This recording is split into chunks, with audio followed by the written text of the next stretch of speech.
ओम नमो भगवते वासुदेवाय नमः।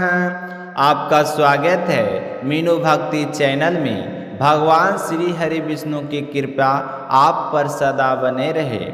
आपका दिन शुभ हो, मंगलमय हो और कार्तिक मास का पावन समय आपके जीवन में भक्ति, प्रकाश और शांति लेकर आए।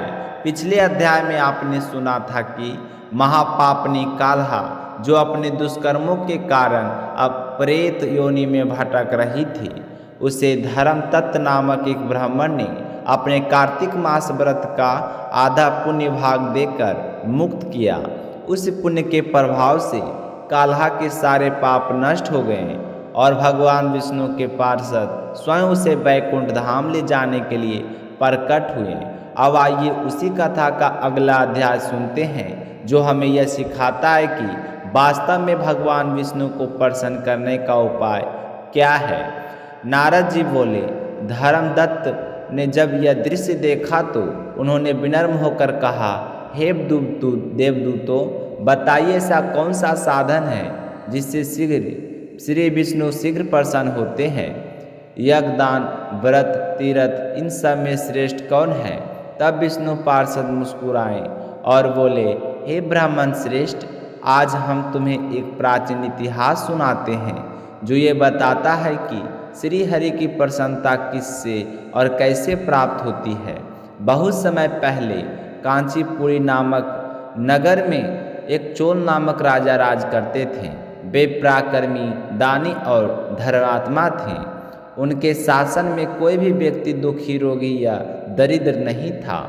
एक बार राजा चोल अंतरेशन तीर्थ पर गए, जहाँ भगवान श्री विष्णु योग निद्रा में शेषनाग पर शयन कर रहे थे।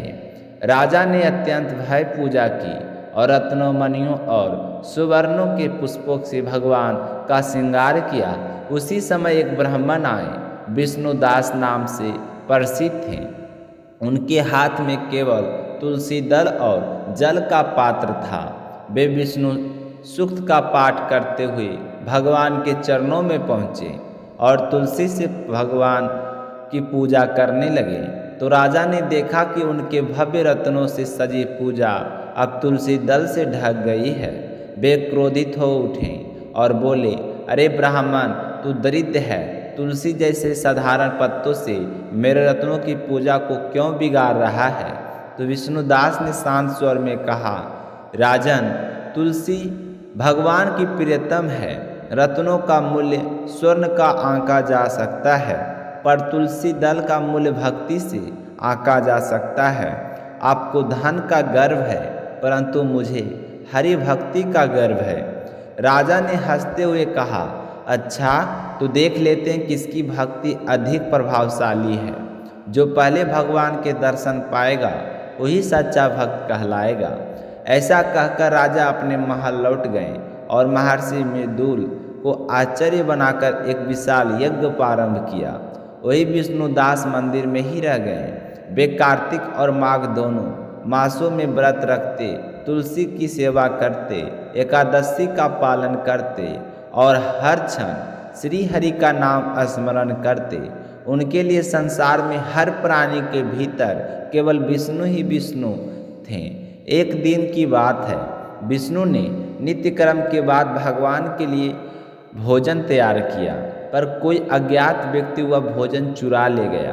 उन्होंने दोबारा नहीं बनाया, क्योंकि इससे सायंकाल की पूजा में विलंब होता था। ऐसा 7 दिन तक लगातार होता रहा। वे चिंतित हुए, कौन मेरा अन्न चुरा रहा है।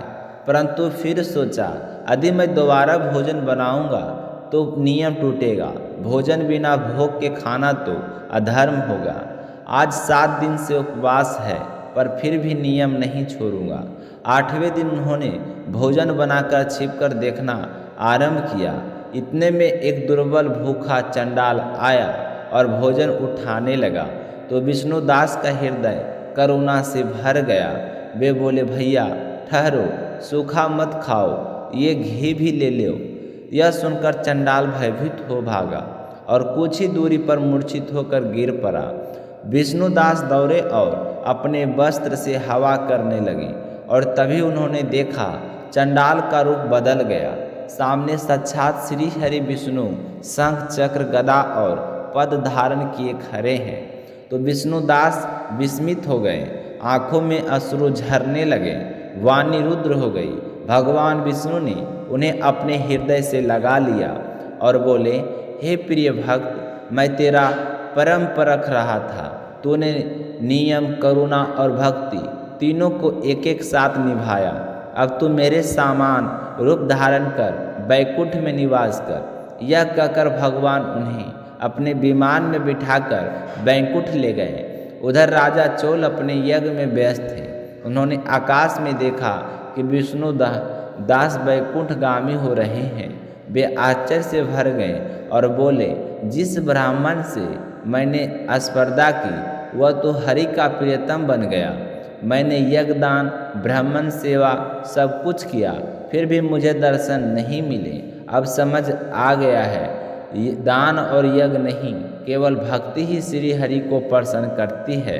तो राजा ने राज्य अपने भांजे को सौंप दिया और स्वयं यज्ञशाला में जाकर बोले, हे विष्णु, मुझे मन, वाणी और कर्म से अभिचल भक्ति प्रदान करो। इतना कहकर वे अग्निकुंड में कूद पड़े, परंतु भगवान विष्णु प्रकट हुए तो राजा को हृदय से लगाकर बोले, हे भक्त वत्सल राजन, अब तुम मेरे धाम में मेरे द्वारपाल बनो। इस प्रकार विष्णुदास बने पुण्यशील और राजा चोल बने सुशील।